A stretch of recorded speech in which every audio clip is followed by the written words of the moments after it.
Okay, record on. Very good.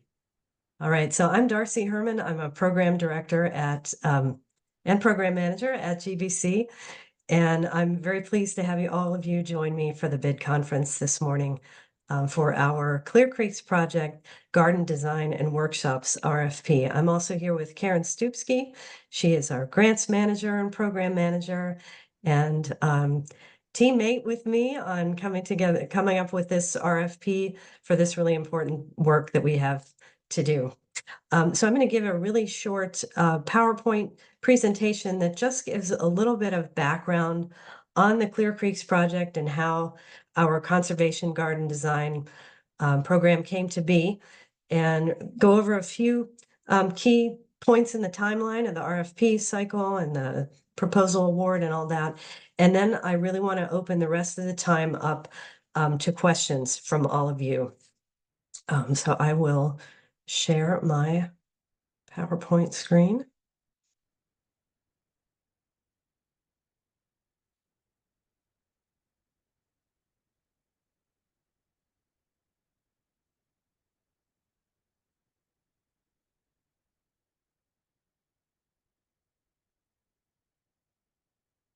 All right, I think I'm just going to go through with this. Sometimes I get into trouble if I try to do the full screen share there, but if you guys can bear with me here. So again, welcome to our pre-bid meeting. Gone over that. So the Gunpowder Valley Conservancy, a little intro to us, first of all. We're a nonprofit based in Baltimore County. We've been around since 1989, and we were founded as a land trust. Our original logo had this lovely covered bridge in it from Hartford County. And our mission really has always been to bridge people with the opportunities for restoration and preservation in our landscape. And our vision is for healthy lands, healthy waterways, and healthy communities. And that last one is very important to the work that we do in the Conservation Garden Program. So we do a lot more than just conservation gardens. As I mentioned, we started as a land trust, so we are actively seeking to preserve land within our watershed. We plant thousands of trees, and we take care of those trees in a tree maintenance program, largely supported by volunteers. We're very proud of that. We manage invasives in our forested areas and sometimes in our garden areas too. We have a stream cleanup and stream adoption program. But our community projects is really the heart of what the Gardens RFP is about here. Just to list some of the partners that we work with, we're certainly not doing this alone. We work with master gardeners, homeowners associations, and community associations. We do a lot of work with communities of faith and congregations in partnership with Interfaith Partners for the Chesapeake. A little bit of work with businesses, very exciting. Sometimes with schools, and then with member organizations like fish and game clubs or things like that. So the Clear Creeks project I think of it as our flagship project because it really touches just about everything that we do as an organization except land preservation. The Clear Creeks project broadly promotes clean water in the Gunpowder watershed, and we work with those partner organizations to make this happen. It's all really about stormwater management and native habitat, creating and restoring native habitat. And we also work very closely with Baltimore County. Most of our watershed is in Baltimore County. I'll show you a little map overview in a future slide.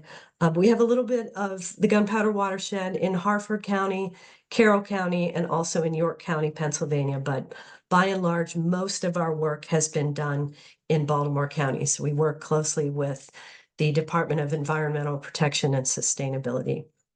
So the Clear Creeks project focuses on, as I mentioned, several different types of best management practices and behaviors and actions that we're trying to encourage. And the focus of this RFP is on rain gardens, micro-bioretention practices, and Bayscapes, which are all part of the Clear Creeks project program there. So I want to give you a little background, not only on the garden installation, getting the gardens in the ground part, but also that really important community education and motivation part that's part of the workshops that we do that are also part of this RFP. So the Clear Creeks Project grew out of a small pilot campaign called the Jennifer Branch Preservation Project that we did. Karen, correct me if I'm wrong. I think it was 2010 and 2011 that preceded my time at GVC, but I think that's right. So that was focused in the Jennifer Branch watershed, which is the Parkville, Kearney area of Baltimore County. And we sort of partnered with Baltimore County was doing a large stream restoration project, and we wanted to help them with outreach to the communities to help them understand why this stream was being restored, but also what they could do on their own properties to help keep the stream healthy, help manage flooding on their property, and create habitat with that. So that was a pretty modest campaign. We made a lot of connections and had some good success, but we knew that we wanted to scale it up, and in kind of a big way. It was a big leap of faith. So we applied for some grants. We talked to some funding agencies about, well, what do you guys think we should do? What do we need to do to scale up? And they suggested that we do a behavior change and social marketing campaign before launching into the implementation to really find out what our communities wanted, what they valued. And I'll talk about that a bit more in the next slides. But we decided on a pilot community in the Middle River tidal gunpowder area, which is all waterfront. That's really the bottom of our watershed where everything in the gunpowder enters the Chesapeake Bay waters there. So you can see on the map there where those are. So 2 small watersheds there. And we correlated what we did with Baltimore County Small Watershed Action Plan development. So the county did a lot of work with figuring out what sorts of interventions they thought would be successful. And then we chose some of those to focus on for the project. We didn't want to try to do everything all at once. So we chose rain barrels, conservation landscapes, or what we call Bayscapes, and rain gardens as the first 3 focus BMPs. So we correlated with Baltimore County. We had a big meeting where we began discovering and incorporating the community needs and values into everything that we did. And we even engaged with them to choose the name of the project and the tagline of "See More Feats in Your Creeks," which really resonated with the values of these waterfront communities in our pilot area. So social marketing, behavior change research, if you're not familiar with that, it's all about discovering what motivates people, what they perceive as the barriers to implementing a target behavior. And, what are the best intervention points to motivate people? What are their pain points and how can we help with that? So we wanted to choose or help people implement these, what we call Bay-wise landscape management practices in the Middle River and tidal gunpowder watersheds. And we did this really with a focus on the community, asking them. A lot of research has shown that it's not enough just to raise awareness about an issue like stormwater management or stream pollution. Even if people know what they're supposed to do, they still need help. And that's where we wanted to come in with that. So we chose a few different strategies for the different behaviors that we were trying to change. But I think there are 2 that are really significant for this conservation garden program. One of them is an extrinsic reward of helping with the cost share for these practices. So people come to us saying, yeah, I think I want a rain garden, but I don't know if I can afford it. I don't really know what goes into that. But a cost share, and our garden cost shares run from 60 to 80% covered by our grants, and the property owner paying the remainder of that as their cost share on that. That's helped people enter this a little bit, grease the wheels a little bit there. So we're fortunate to have that. And then the other thing that came up in our research is that people are intimidated by these practices. They think they're good, but they're not really comfortable with necessarily doing them themselves. They need some more education. They want to see things going into the ground. So that's where those free educational workshops came in. And as I think I described in the RFP, these are usually done in conjunction with a garden that's been installed and on site at either the community where it's installed or at someone's a residential home there, which have also been very successful in keeping the project going and diffusing that interest in our gardens. So here's the map I promised you guys. Here you can see in gray is an overlay of the Gunpowder watershed stretching up a little bit into Pennsylvania, Carroll County, Harford, but mostly in Baltimore County. So we started in, as I mentioned, 2013 in those tiny pilot communities or watersheds, and we've been moving steadily upward and upland in the Gunpowder watershed since then. We've been very fortunate to have funding, continuous funding since 2013 to do that. And for the first time in 2024, we're expanding to serve the entire Gunpowder watershed. So we've got a lot of work to do, need a lot of help with that. So I mentioned this briefly on one of the earlier slides, but I wanted to give you all an idea of, well, who really are the audience for these gardens? Who's coming to us for interest in these, and what sorts of properties have we installed these gardens upon?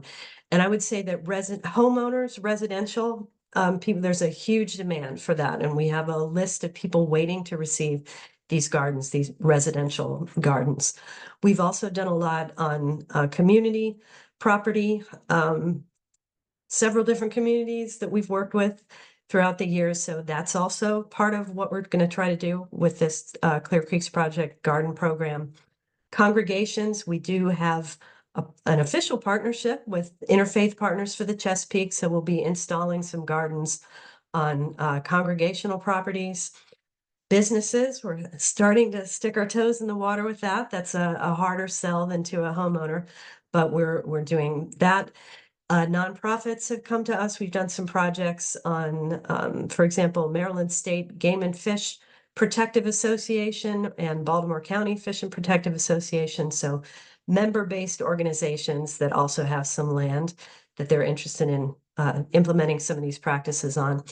And then a little bit of work in public agencies. We don't do a whole lot of work on public lands, but we have a partnership with the Department of Natural Resources, and we've installed, for example, some micro-bioretention practices on Graham Equestrian land, which is a park in Kearney that is owned by the DNR. So we love working on state lands and always looking for more opportunities, but the bulk of our work is in residential communities, and we do a lot of work on congregational properties.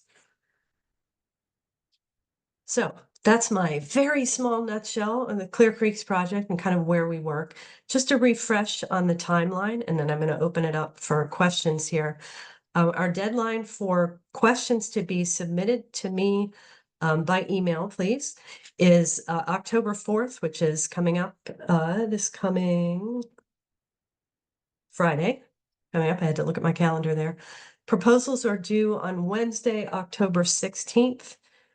We plan to announce awards on November 1st, 2024. And this project, if I didn't say this in the RFP, is fully funded. So we have money ready to go now. So the work can begin at contract award. And then our grants wrap up on April 30th, 2026. And there is an option to extend that. And we hope that we will have more money in different grants then, but this is the period that we're focusing on for this RFP in particular. So with that, I will stop sharing and take questions from you all. I'll start if everybody's okay with that. Great, thanks, Kara. Okay. All right, so first of all, who finds the sites? How do you guys, I think the RFP said that you have some that have been assessed. So it sounds like you've already done a lot of the work of finding sites. But are they guaranteed? Will we have to do any work on that end? Yeah, good question. So we have system where we have a form online on our website that we call a pre-assessment form. And it's really anyone who's interested in gardens, whether they be a person representing an institution or just a private homeowner, submits that form, which collects the address, contact information. They tell us a little bit about the issues that they're having on their properties and what sorts of gardens they think they might be interested in. And I can send everybody a link to that form after this if you want to take a look at that.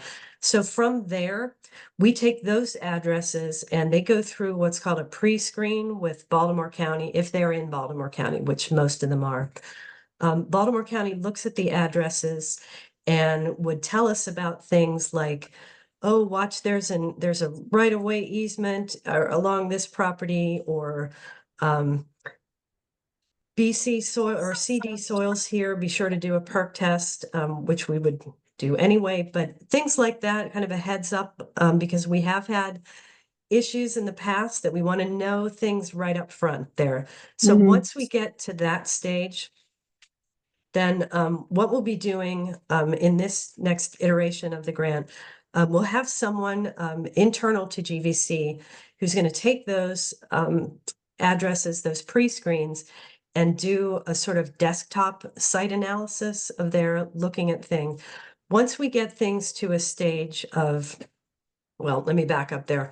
We'll also be developing concept plans, which are something that's required by Baltimore County, but it's really a good practice for anywhere where we're working. And the concept plan has basic things like drainage area. What is the drainage area of the garden that you're imagining there? What type of garden is it? Square footage? How much ground do you think is going to be disturbed? Basic information that Baltimore County wants to have to say, okay, looks good. They sometimes have questions about that, and we'll kind of go back through the cycle. But once we have that approved concept plan, that's what we'll be handing the designers. And from that stage, you all will, go out to the site, take a look at it, and begin to develop the full design plan for that. Does that Okay. answer your question, Kara? Yeah, so it sounds like it will be highly unlikely that we would be handed a site that actually the work couldn't go through. Okay. That's right. Or, Yep. and what happens if we get out and we say, oh, actually, we think there's something wrong with this site, it would be okay for us to say no, thank you to that site? Yeah, I think so. We would want to, we of course have a conversation about that. And, things like that. We know that things do happen there. Sometimes it's not workable, or you discover something just when the shovel gets in the ground. So definitely talk about that. We don't want to go forward with anything that isn't viable. But Okay. hopefully those early stages would uncover most of that before it would come to you. Yeah. Okay, so then after that, we are the ones who would create designs and plan sets. Correct? That's Yes, what it plan sounded sets are like. required for micro-bioretention practices, if that would be, and that's another cycle through, and you would be working with GVC to submit those to, you would submit them to me or the other person who would be in charge of the program. And we would go back and forth to refine that until the approval, and then just going forward with that. Okay. Is there any permitting required that you know of? Good question. We keep all of our gardens underneath the permitting threshold there for the Clear Creeks project. So we haven't so far engaged in anything that requires a permit, and that's not really part of the plan for what we do here. That's not part of the timeline that we have worked with. Could you elaborate on the reporting? I read what was in the RFP, but I want a better idea of how much time we'll spend writing reports and sending it to the right people. Right. Yeah, good question. So the bulk of what you will do as a designer is mostly filling out those, well, a couple things, filling out the spreadsheet that was in there. And I apologize, it was a little bit crunched in there. Baltimore County has kind of a weird Oh, yeah. spreadsheet thing. But the design specifications for the garden, things that go into the calculation of the nutrient and sediment reduction, they ask for specific things there. Mhm. For our the Department of Natural Resources is also kind of matrix their funding into this too. So for that, they want calculations of the nutrient and sediment reduction for each garden Mhm. there.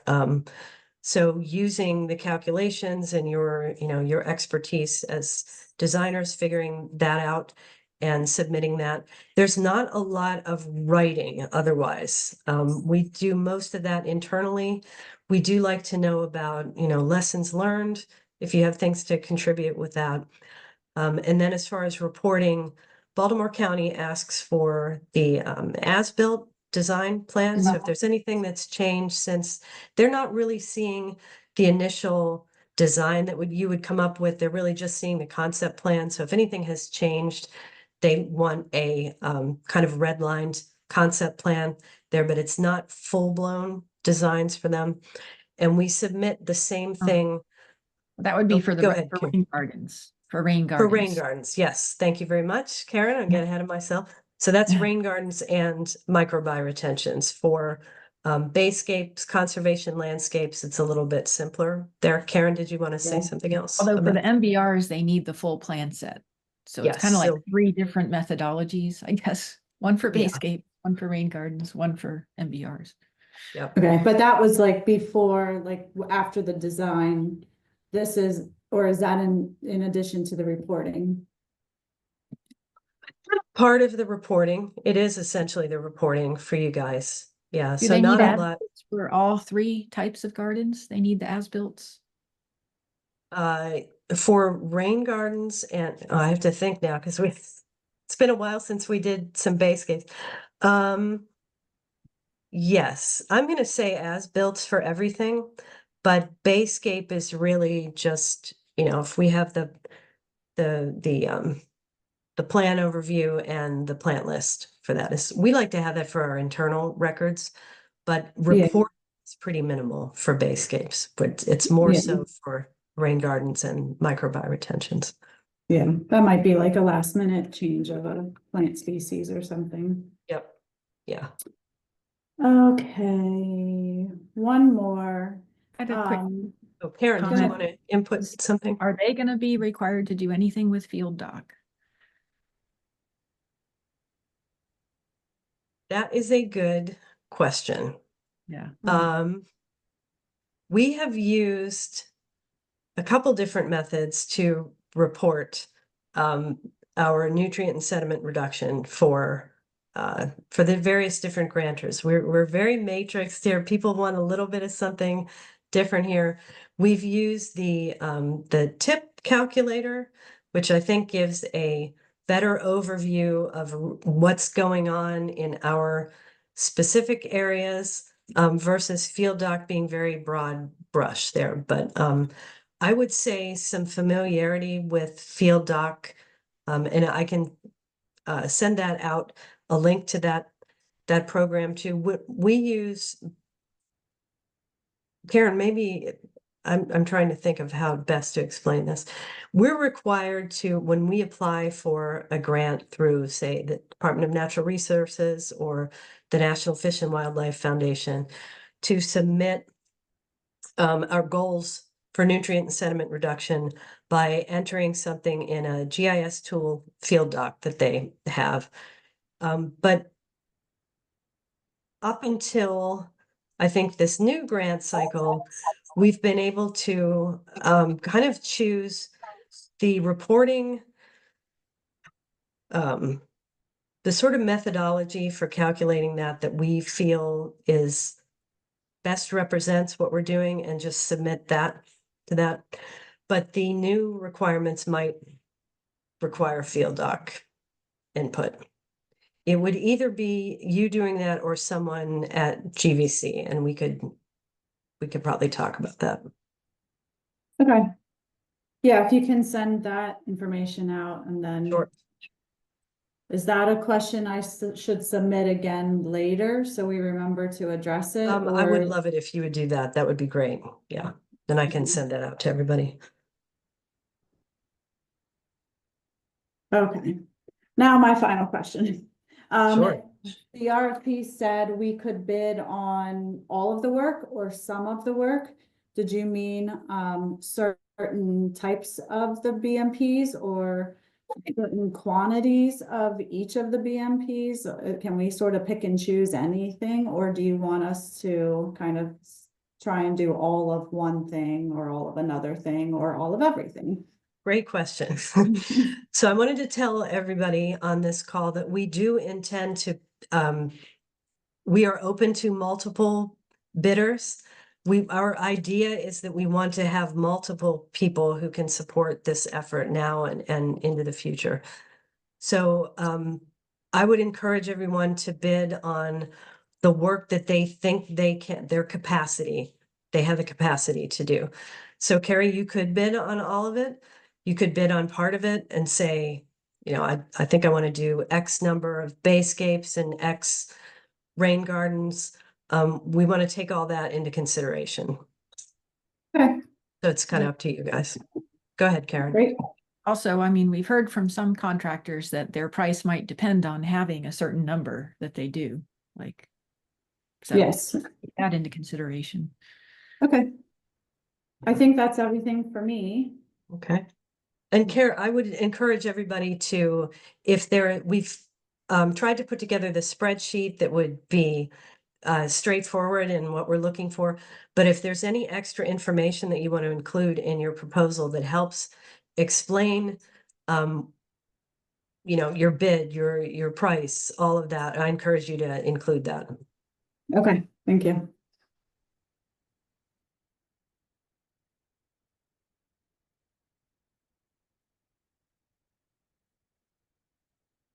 Any other questions?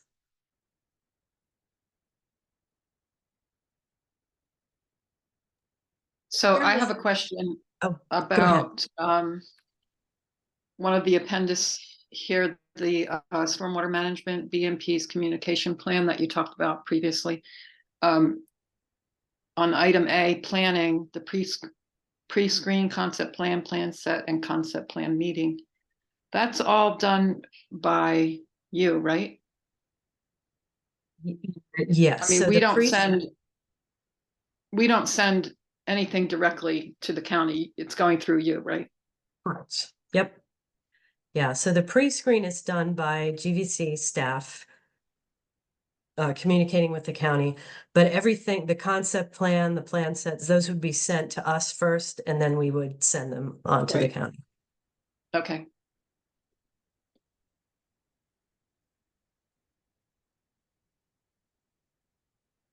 So Karen, was there anything that I forgot to add or that you wanted to tell people? I know I kind of blew through the Clear Creeks overview there, but Oh, I can't think of anything. I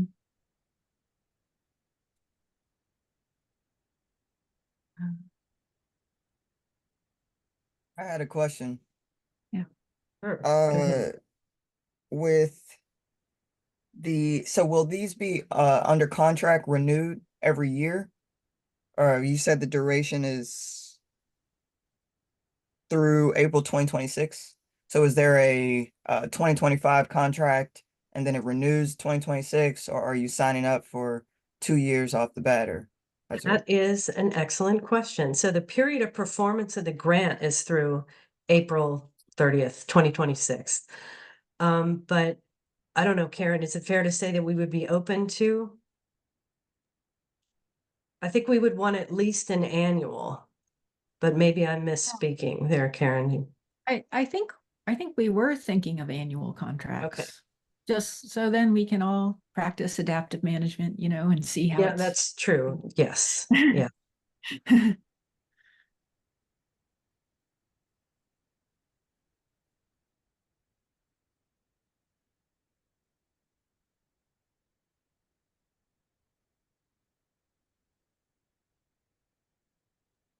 no, oh, go ahead.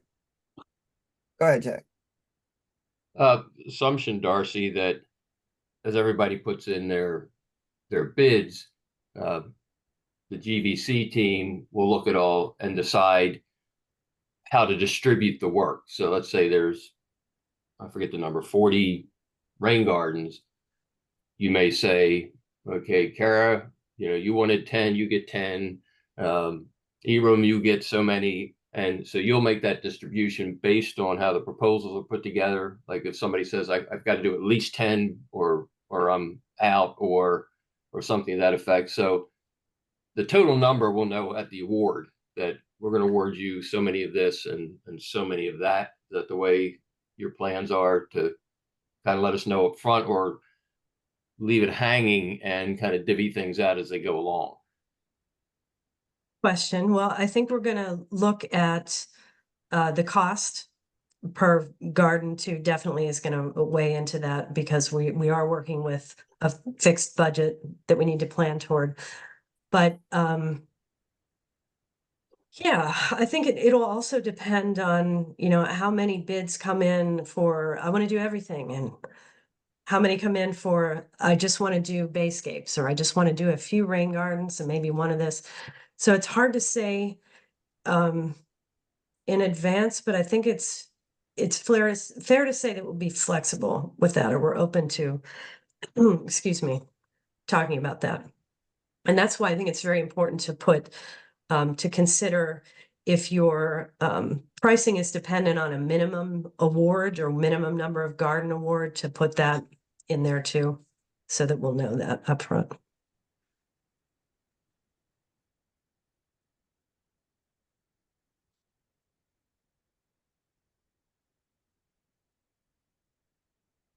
Yeah, I had another question.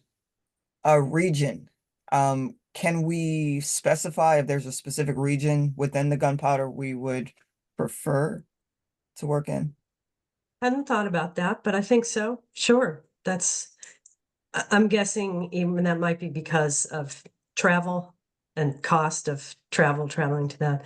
Good, Yeah, good that thought. makes a lot of sense. Yes, yeah, Yeah, we might have contractors located in different areas Right. where it makes sense Yeah. to have a regional Yep. territory or something.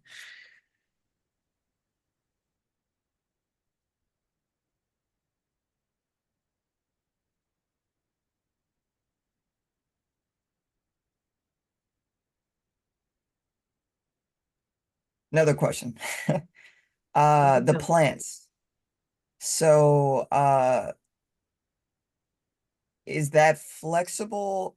Does it become your budget for plants? So when you're designing, you need to stay at or below, or is it rolled into the total fee? Say it's like per garden, and then you just lump it all together, and if you're over, then it's all inclusive anyways, or if you're under, then you get that, you know what I mean? Is it kind of, you have a garden budget? Okay. That Or comes back to how the grant and how it's written and the line items. The plants are budgeted separately. That's a material. And the contractor labor and travel is under contractual, so we need to know separately what the plant cost is. And I guess it would be good if it could stay within the amount that you bid as an average amount per garden. I mean, if something like we have a huge increase in plant costs, I guess we would talk about that and how to address that. Yeah, like hopefully yeah. Hopefully the guidelines of the sort of the table of average sizes that we're typically dealing with, that I think was an appendix in there. Hopefully that'll give you some idea of, well, what are we talking about, and considering, well, what would a typical plant density be for that, and I know it's very broad brush, but hopefully that will give some sort of idea.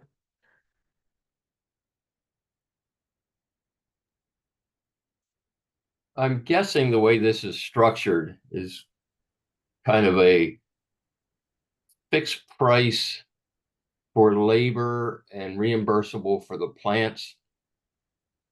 Is that the way you're looking at so that the plants, let's say we put in, it's $400 for plants for a rain garden. Does everyone just get billed for $400, no matter if they cost $300 or $500, or does the labor, let's say it's $1,000 to design and support the installation, that's fixed at $1,000, everyone you're going to get for that, but you're going to get reimbursed for the plants? Is that the structure that you're looking at? I guess that might be Karen. Yeah, I would say we do have to submit the actual invoices for the plants to the funders. So we would be paying the amount on the invoice of the plants, not, 400, you estimated 400, but you only spent 300, you would only get the 300.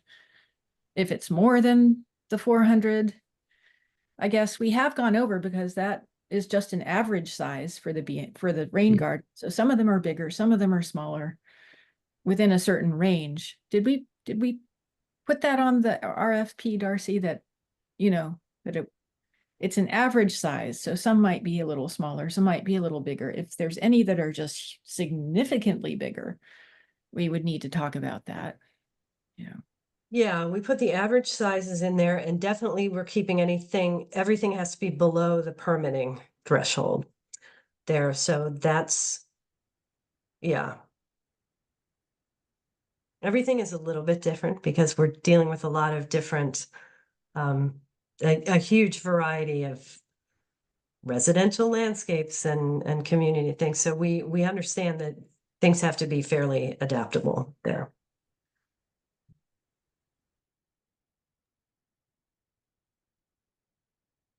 So you would want us to order and pay for the plants and then submit the invoices to be reimbursed. Is that it? Well, we do have an account set up with certain places, and I would like Okay, to so we continue would still yeah. use that then. Yeah, we Okay. can do that. I mean, contractors have done it both ways, where they've paid for it themselves and submitted to be reimbursed because that was more convenient or what they needed to do. Yeah. And we can pay it out of our GVC accounts up front as well. Okay. But that So might take a little more advanced planning, Yeah. Yeah. so we just can use the nurseries where you have accounts, and then you'll be billed. Yeah. As long as we don't go over our budget. Yeah, we'd be Right, for the- open to Patty, if you have a nursery that you like to use that we don't yet have an account with, we could talk about establishing an account there. So I think we want to diversify if we can too. Yeah. Okay.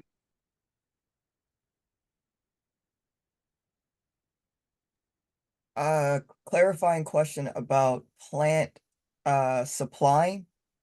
So is it gonna be the designer that is responsible for delivering and furnishing the plants? Or is that an expectation of the contractor who's installing the garden? Question. I would be open to hearing how various contractors have done that, what they think would work best with that.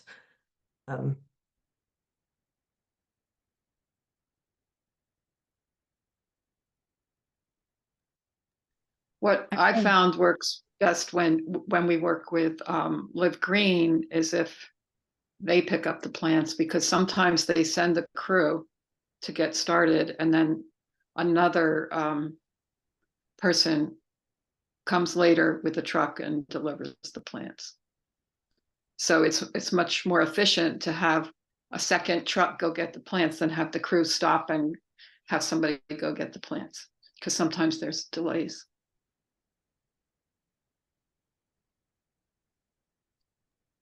One issue that will come, if you have plants delivered, the plant delivery cost is pretty extensive, especially for small deliveries. So either, picking them up yourself and delivering if you have a truck, or, especially if it's a small project, or getting the installation contractor is the better solution. Because the cost of plants will go You may pay $300 for the plants and pay $100 or more to have them Yeah. delivered. So that's something to consider.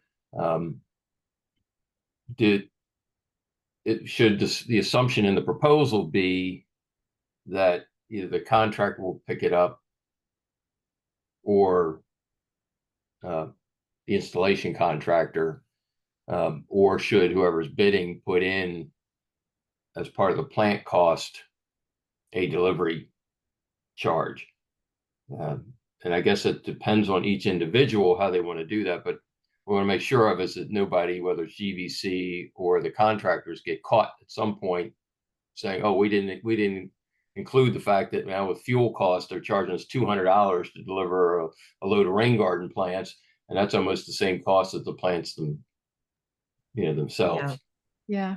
I will say we've never actually paid for delivery for these rain garden plants. It's not been part of our grant budgets. So I guess in the past the contractors have picked them up and delivered them.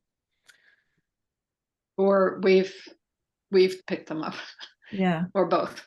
Yeah. Sometimes it's Designer. both. But Live Green had built in to their price, I think, pick up from one nursery.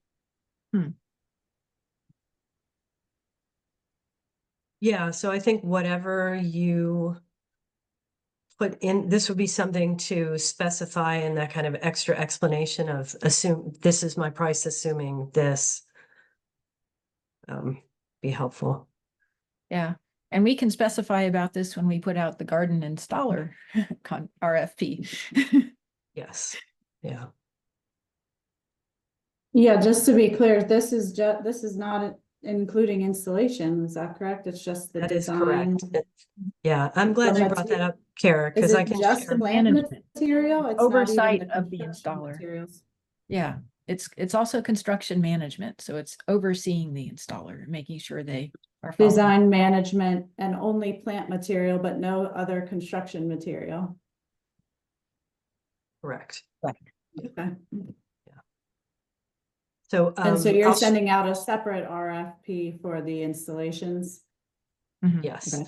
And I should state too, we had someone ask, does bidding on the design contract preclude bidding on an installation contract? Absolutely not. You can bid on both or either. But the installation contract or the RFP has not come out yet, working on that, but it will be soon.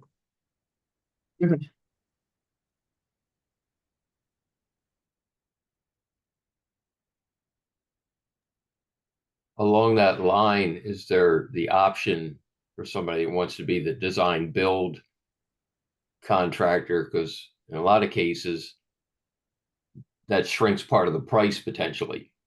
If you're going to be the designer and the installer, there's a cost benefit to doing that. So I'm guessing if somebody wants to do that, would they propose that in the designer part, the installation part, or is there a separate place where you got to submit something and say, oh, by the way, I can give you a discount on the whole package if we're the design build? Good question. I'm going to be upfront with it. We have not worked with that model before, but I'm excited about and open to that. So that is a good question. And I think maybe I would do that. I think when I send out, well, I don't know, Karen, let me have you weigh in on this too. Karen we're going to be evaluating these together and helping.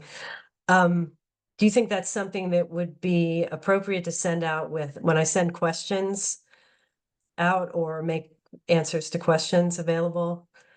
Or will that really complicate things this round? You mean to mention that To have a bid come in and say, oh, I only want to do design install, and this is my one proposal for that.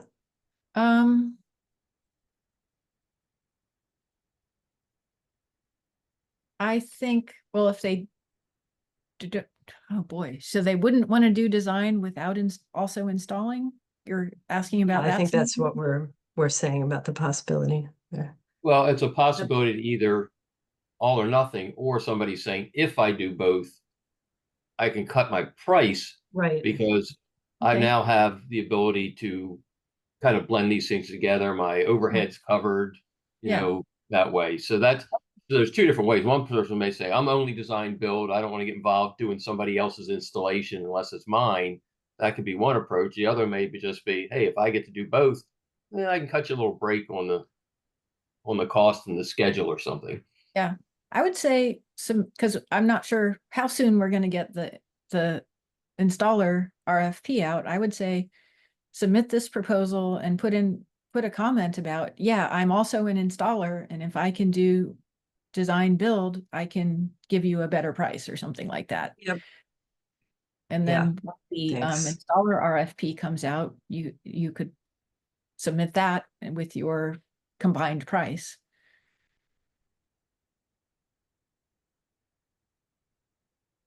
Are there any, I'm just curious whether anyone here does do design build. Ecotone would definitely be interested in, we're definitely gonna submit both. And Okay. I could see you saving money on the site visits, the, pre-con meetings, things like that, that if we're just the designer and have to now coordinate with another installation company, we're kind of having those informational meetings twice. And so it would be saving hours on travel and just your planning time. Things like that.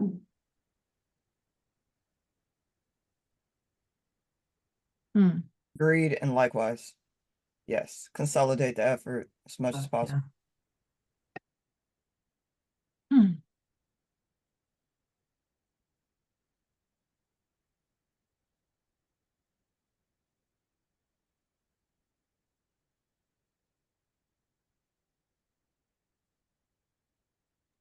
I'm assuming if that's the case, though, because of the way the grant is funded, that those costs will still have to be presented and billed separately.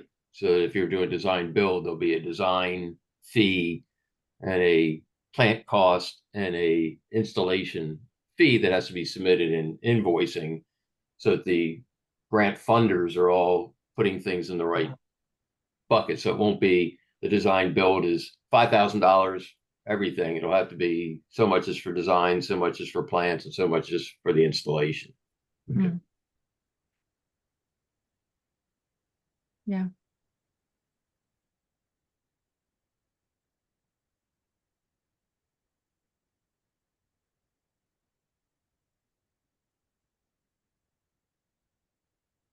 Got about 8 minutes left in our meeting. Any other questions?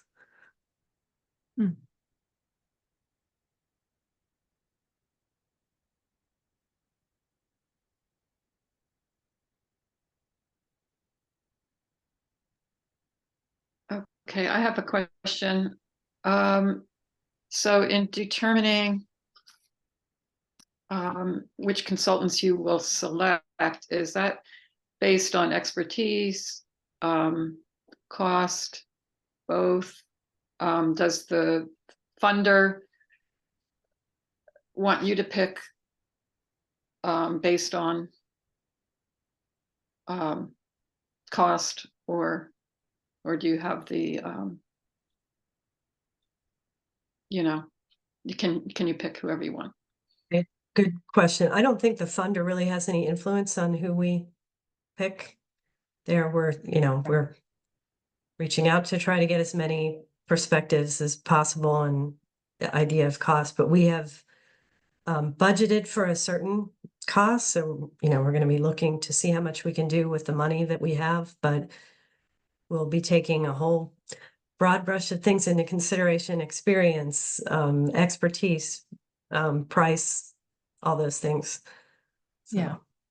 We have a paragraph of evaluation considerations in the RF.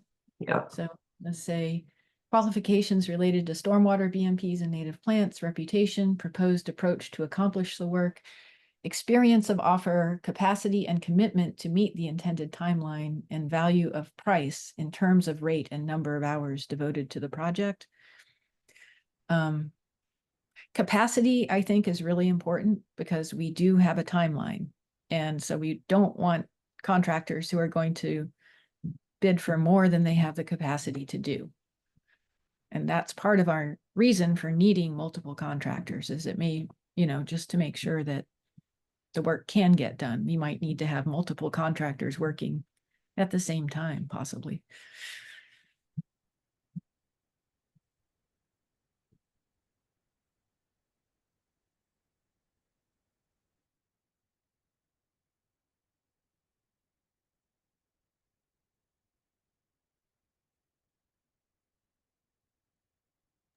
Quick question. You said the work, did you give a date of when it starts? You said award is November 1st.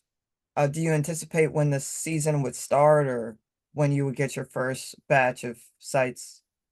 Question. Yes, so I don't anticipate any installation work happening this fall because we're getting late in the season.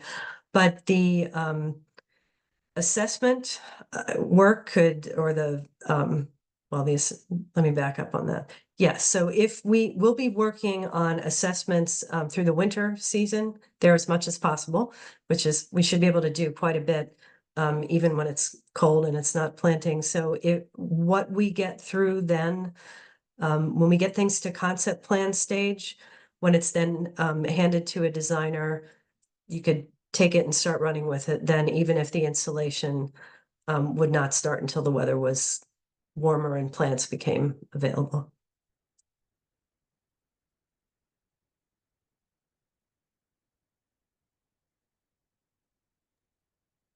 The project has a certain total number of installations. And is the assumption that, let's say you want to do all of them, that you're proposing half in 2025, or actually it's going to be almost everything in 2025 because the whole project ends. So there's only about 15 months to do the entire amount. So my question, I guess, is void, because I was thinking they break it up into 2 years, but there really isn't a full 2 years because of the skewing of the start and end date. So most of it's all going to have to be done in 2025 with maybe a little straggling in the early spring of 2026. Okay. Yeah. So anything we're proposing to do, we should assume we need to do it during the seasons that are available in 2025. So don't propose to do 40 if you only have the capacity in 2025 to do 20. Yes, good point. And again, if it is a point that, you can only do so many in this season and so many in this season, we would want to know about that too, but good point.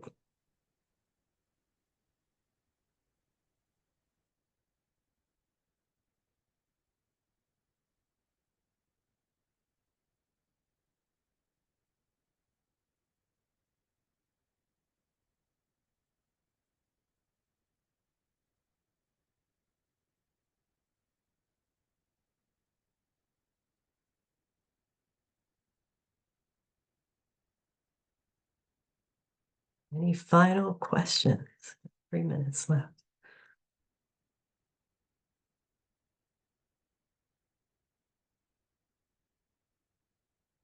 Well, again, I want to thank everybody for taking the time to come to this. I hope that you have a little better understanding of the project now. I will be making this recording available publicly. And please, if you think of additional questions, reach out to me by October 4th. And I will answer those and get them out to everybody too. Thank you. Thank you. Thank you. Thank you all. Thanks, everybody. Bye. Bye-bye.